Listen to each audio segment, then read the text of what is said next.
Assalamualaikum warahmatullahi wabarakatuh. Shalom, Om Swastiastu, Namo Buddhaya, Salam Kebajikan. Perkenalkan, nama saya Gideon Triwijaya, NIM 238 sebagai moderator kelompok 1. Pada kesempatan kali ini, kami dari kelompok 1 Strategi Pembelajaran Sekolah Dasar akan mempresentasikan hasil diskusi pada kelompok kami, yaitu implementasi strategi inquiry. Ada pepatah yang mengatakan tak kenal maka tak sayang. Maka izinkan saya sebagai moderator memperkenalkan diri rekan-rekan pemateri saya yang lainnya.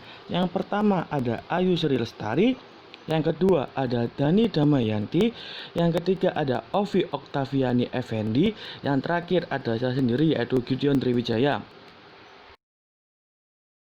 Pada kesempatan kali ini, kami dari kelompok 1 mengambil dari buku kelas 5 tema 3 yaitu makanan sehat, subtema 1 bagaimana tubuh mengolah makanan, dan pembelajaran 1.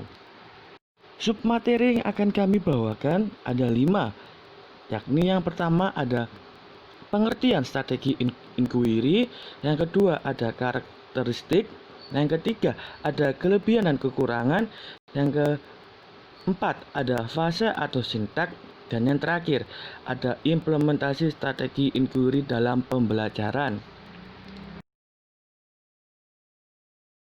Yang pertama, ada pengertian strategi inquiry. Menurut Gulo, tahun 2013 menyatakan, strategi inquiry berarti suatu rangkaian kegiatan belajar yang melibatkan secara maksimal seluruh kemampuan siswa untuk mencari dan menyelidiki secara sistematis, kritis, logis, analitis, sehingga mereka dapat merumuskan sendiri penemuan-penemuannya dengan penuh percaya diri. Sedangkan menurut Sunario tahun 1989, strategi inquiry dalam proses belajar mengajar adalah strategi yang melibatkan siswa dalam tanya jawab, mencari informasi, dan melakukan penyelidikan. Dalam pelaksanaannya, siswa bertanggung jawab untuk memberi ide dan pertanyaan untuk eksplorasi, mengajukan hipotesa yang diuji, mengumpulkan dan mengorganisir data yang dipakai untuk menguji hipotesa, dan pada pengambilan kesimpulan yang masih tentatif. Sedangkan menurut Piaget tahun 2013 mendefinisikan strategi pembelajaran inquiry sebagai pembelajaran yang mempersiapkan situasi bagi siswa untuk melakukan eksperimen sendiri. Dalam arti luas, ingin melihat sesuatu yang terjadi, ingin melakukan sesuatu, ingin menggunakan simbol-simbol, dan mencari jawaban atas pertanyaannya sendiri, menghubungkan penemuan yang satu dengan 9 penemuan yang lainnya, serta membandingkan sesuatu yang ditemukan oleh diri sendiri dengan ditemukan orang lain. Nah, berdasarkan beberapa sumber tentang pengertian strategi pembelajaran inquiry, dapat kami simpulkan bahwa strategi pembelajaran inquiry adalah suatu kegiatan belajar yang mengajak siswa untuk berperan aktif dalam mencari dan menemukan solusi dari permasalahan yang ada. Siswa berperan menjadi objek dan guru hanya sebagai fasilitator. Semua kegiatan belajar dipusatkan kepada siswa, dan guru bertugas memberikan materi, dan siswa akan mencari solusi dari permasalahan yang ada secara mandiri. Baik, materi selanjutnya akan dijelaskan oleh rekan saya.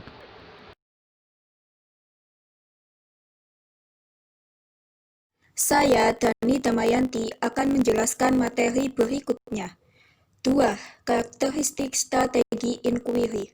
Karakteristik di dalam suatu pembelajaran adalah salah satu hal yang harus diperhatikan karena berpengaruh terhadap model pembelajaran yang akan dipelajari. Berikut ini karakteristik menurut para ahli. Pada bagian A, menurut Kuhithau dan Carroll pada tahun 2006 halaman 76 menyatakan, 1. Siswa belajar dengan aktif dan memikirkan sesuatu berdasarkan pengalaman. 2. Siswa belajar dengan aktif membangun apa yang telah diketahuinya atau bimbingan pada proses belajar. 3. Perkembangan peserta didik terjadi pada serangkaian tahap. 4. Siswa belajar melalui interaksi sosial dengan lainnya. Pada bagian B, karakteristik strategi inquiry menurut Hamruni pada tahun 2012 halaman 89 menyatakan sebagai berikut. 1. Menekankan kepada aktivitas siswa untuk mencari dan menemukan. 2. Aktivitas belajar siswa diarahkan untuk mencari dan menemukan sendiri jawaban dari sesuatu yang dipertanyakan, sehingga dapat menumbuhkan sikap percaya diri. 3. Mengembangkan kemampuan berpikir secara sistematis, logis, dan kritis. Pada bagian C, karakteristik strategi inquiry menurut Hamiyah dan Jauhar pada tahun 2014 halaman 190. Inquiry terbimbing adalah pendekatan inquiry dengan karakteristik sebagai berikut. 1. Guru membimbing siswa untuk melakukan kegiatan dengan memberi pertanyaan awal yang mengarahkan siswa pada proses diskusi. 2. Berorientasi pada bimbingan dan petunjuk dari guru, sehingga siswa dapat memahami konsep-konsep pelajaran. 3. Siswa dihadapkan pada tugas-tugas relevan untuk diselesaikan baik secara individu ataupun kelompok. Jadi, berdasarkan pendapat para ahli tentang karakteristik dari pendekatan inquiry di atas dapat disimpulkan bahwa pembelajaran strategi inquiry lebih berpusat kepada siswa, sehingga siswa diharapkan dapat mengembangkan kemampuan berpikirnya secara sistematis, logis, dan kritis dalam proses pembelajaran berlangsung, dan siswa dapat membangun pengetahuan dari hal yang mereka dapatkan sebelumnya dari lingkungan sekolah. 3. Kelebihan dan kekurangan strategi inquiry. Menurut Al-Tabani, model inquiry memiliki kelebihan dan kekurangan. Pada kelebihan strategi inquiry dibagi menjadi 4, yaitu 1. Pembelajaran ini merupakan pembelajaran yang menekankan kepada pengembangan aspek kognitif, afektif, dan psikomotor secara seimbang, sehingga pembelajaran melalui pembelajaran ini dianggap jauh lebih bermakna. 2. Pembelajaran ini dapat memberikan ruang kepada siswa untuk belajar sesuai dengan gaya mereka. 3. Pembelajaran ini merupakan strategi yang dianggap sesuai dengan perkembangan psikologi belajar modern yang menganggap belajar adalah proses perubahan tingkah laku berkat adanya pengalaman. 4. Dapat melayani kebutuhan siswa yang memiliki kemampuan di atas rata-rata. Artinya, siswa yang memiliki kemampuan belajar bagus tidak akan terhambat oleh siswa yang lemah dalam belajar. Sedangkan kekurangan pada strategi inquiry yaitu 1. Sulit mengatur kegiatan dan keberhasilan siswa. 2. Sulit dalam merencanakan pembelajaran karena terbentur dengan kebiasaan siswa dalam belajar. 3. Kadang-kadang dalam mengimplementasikannya memerlukan waktu yang panjang, sehingga sering guru sulit menyesuaikannya dengan waktu yang telah ditentukan. 4. Selama kriteria keberhasilan belajar ditentukan oleh kemampuan siswa menguasai materi pelajaran, maka strategi ini tampaknya akan sulit diimplementasikan. Materi selanjutnya akan dijelaskan oleh rekan saya, Ayusri Lestari. Baik, saya Ayu Sri Lestari, NIM 005, akan memaparkan materi selanjutnya. 4. Fase atau sinteks strategi inquiry terbagi menjadi 6. Yang pertama, orientasi. Langkah orientasi adalah langkah untuk membina suasana atau iklim pembelajaran yang responsif. Yang kedua, merumuskan masalah. Langkah merumuskan masalah membawa siswa pada suatu persoalan yang mengandung teka-teki. Persoalan yang disajikan adalah persoalan yang menantang siswa untuk berpikir secara kritis memecahkan teka-teki itu. Yang ketiga, merumuskan hipotesis. Merumuskan hipotesis adalah jawaban sementara dari suatu permasalahan yang sedang dikaji. Hal ini hipotesis diuji kebenarannya. Yang keempat, mengumpulkan data. Mengumpulkan data adalah aktivitas menjaring informasi yang dibutuhkan untuk menguji hipotesis yang akan diajukan. Yang kelima, menguji hipotesis. Menguji hipotesis adalah proses menentukan jawaban yang dianggap diterima sesuai dengan data atau informasi yang diperoleh berdasarkan pengumpulan data. Yang terakhir, yang keenam, merumuskan kesimpulan. Merumuskan kesimpulan adalah proses mendeskripsikan temuan yang diperoleh berdasarkan hasil pengujian hipotesis.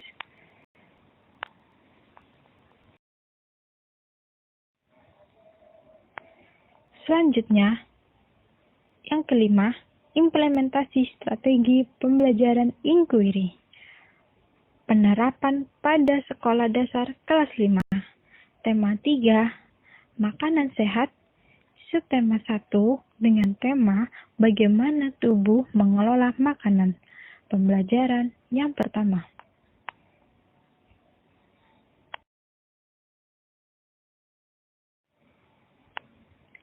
A. Kompetensi dasar atau KD. Muatan bahasa Indonesia. Kompetensi dasar yang pertama yaitu 3.4 menganalisis informasi yang disampaikan paparan iklan dari media cetak atau elektronik dengan indikator mengidentifikasi kata kunci pada iklan media cetak. Kompetensi dasar yang kedua yaitu 4.4 memeragakan kembali informasi yang disampaikan paparan iklan dari media cetak atau elektronik dengan bantuan lisan, tulis, dan visual dengan indikator menyajikan kata kunci yang terdapat pada iklan media cetak.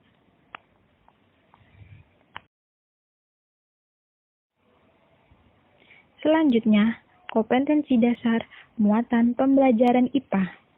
Kompetensi dasar yang pertama yaitu 3.3 menjelaskan organ pencernaan dan fungsinya pada hewan dan manusia, serta cara memelihara kesehatan organ pencernaan manusia dengan indikator mengetahui organ-organ yang terdapat pada hewan dan fungsinya.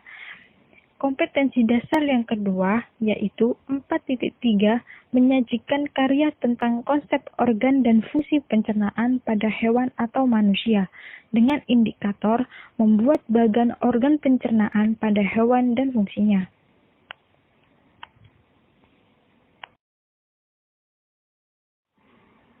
B.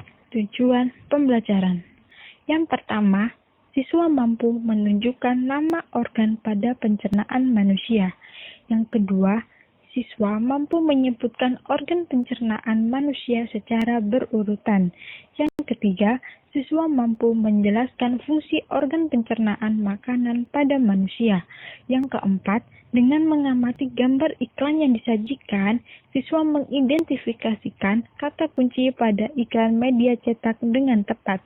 Yang kelima, dengan menuliskan hasil pengamatan terdapat iklan media cetak dalam bentuk peta pikiran, siswa mampu melamporkan hasil pengamatannya dengan benar. Yang keenam, dengan mencermati teks bacaan yang disajikan, siswa mampu menemukan informasi tentang organ-organ pencernaan hewan dengan tepat. Yang terakhir, yaitu dengan berdiskusi dan mencari informasi dalam kelompok, siswa mampu menjelaskan organ-organ pencernaan hewan dan fungsinya dengan benar. Selanjutnya, materi akan dipaparkan oleh rekan saya, Ovi. Saya, Ovi Oktaviani Effendi, NIM 093, akan menjelaskan materi berikutnya. Implementasi pelaksanaan dalam pembelajaran. Kegiatan pembuka. Tahap pertama, orientasi. Langkah pertama, guru membuka pembelajaran dengan salam, menanyakan kabar, mengecek kehadiran siswa, serta dilanjutkan membaca doa dipimpin oleh salah satu peserta didik. Kedua, guru memimpin untuk menyanyikan lagu Garuda Pancasila atau lagu nasional lainnya, serta guru memberikan penguatan tentang pentingnya menanamkan semangat nasionalisme. Ketiga, pembiasaan membaca, menulis, atau mendengarkan ataupun berbicara selama 10-15 menit materi non-pelajaran seperti tokoh dunia, kesehatan, kebersihan, makanan atau minuman sehat, cerita inspirasi, dan motivasi. Keempat, guru membuka pembelajaran dengan memperkenalkan judul tema, yaitu organ pencernaan hewan dan manusia. Guru memberikan penjelasan bahwa dalam tema ini, siswa akan mencari informasi dan memahami lebih rinci tentang organ pencernaan hewan dan manusia. Kemudian, siswa mencermati teks bacaan yang disajikan pada buku siswa tentang organ pencernaan hewan sapi. Kegiatan inti tahap kedua, merumuskan masalah. Langkah pertama, guru meminta siswa untuk menuliskan pertanyaan-pertanyaan yang ingin siswa ketahui tentang organ pencernaan hewan dan manusia. Kemudian, menempelkan pertanyaan-pertanyaan tersebut di dinding kelas. Kegiatan ini bertujuan untuk membiasakan siswa memiliki rasa ingin tahu terhadap proses pembelajaran, menumbuhkan keterampilan untuk membuat pertanyaan, dan mencari informasi untuk menjawab pertanyaan-pertanyaan tersebut. Kedua, guru mengaitkan pembicaraan tentang dialog sarapan yang dibaca oleh siswa sebelumnya dengan gambar-gambar iklan yang disajikan di buku siswa. Ketiga, siswa mengamati dan mencermati gambar iklan yang disajikan. Keempat, guru memberikan beberapa pertanyaan pancingan kepada siswa, seperti, apakah sarapan itu penting untuk kita? Apa yang kamu ketahui tentang organ pencernaan hewan atau manusia? Apakah organ pencernaan itu penting bagi kita? Mengapa?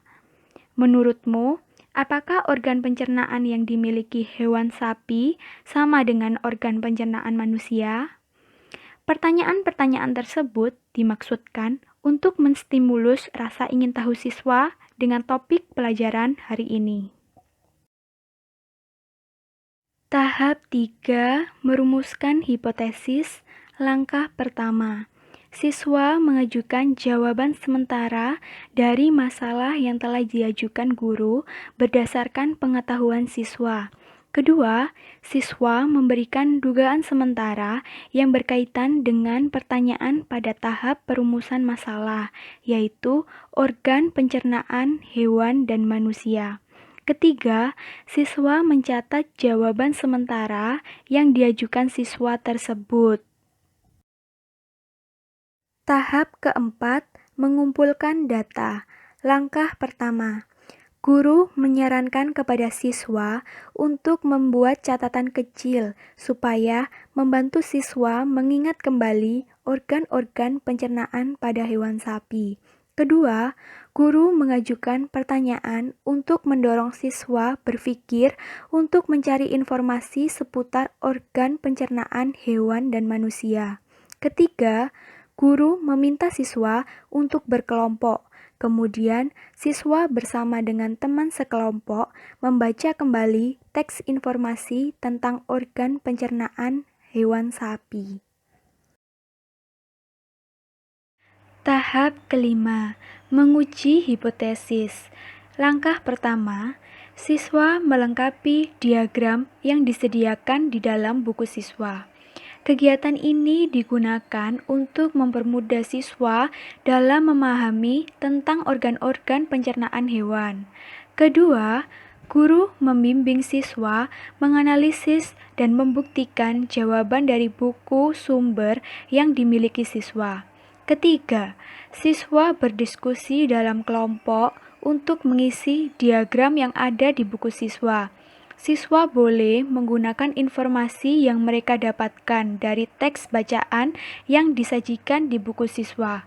Keempat, siswa bersama dengan sekelompoknya memberi nama pada setiap organ pencernaan dan menggambarkan perjalanan yang terjadi pada makanan dengan menggunakan tanda panah. Kegiatan penutup, tahap ke-6, merumuskan kesimpulan. Langkah pertama, siswa mengemukakan pendapat tentang kesimpulan yang akan diambil berdasarkan diskusi yang telah terpasang di poster tentang organ pencernaan sapi serta menyajikan kesimpulan hasil diskusinya ke depan kelas. Kedua, kelompok lain memberikan tanggapan terhadap kelompok yang telah melapor hasil diskusi tentang organ pencernaan hewan. Ketiga, guru menyimpulkan hasil diskusi secara keseluruhan, serta siswa harus mampu mengemukakan hasil belajar hari ini. Keempat, guru memberikan penguatan dan kesimpulan pada siswa tentang pembelajaran hari ini. Siswa diberikan kesempatan berbicara, bertanya, maupun menambahkan informasi dari siswa lainnya. Kelima, siswa diberikan guru penugasan di rumah, serta guru menutup pembelajaran hari ini dengan membaca doa dan menyanyikan salah satu lagu daerah untuk menumbuhkan sikap nasionalisme, persatuan, dan toleransi. Keenam, guru memberikan salam, kemudian siswa bergantian untuk berjabat tangan dan pulang ke rumah masing-masing.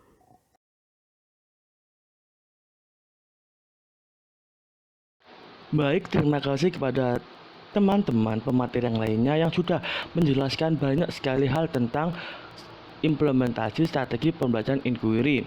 Mohon maaf apabila salah kata, salah perbuatan, ataupun salah tindakan. Sekian dari kami kelompok 1. Wassalamualaikum warahmatullahi wabarakatuh.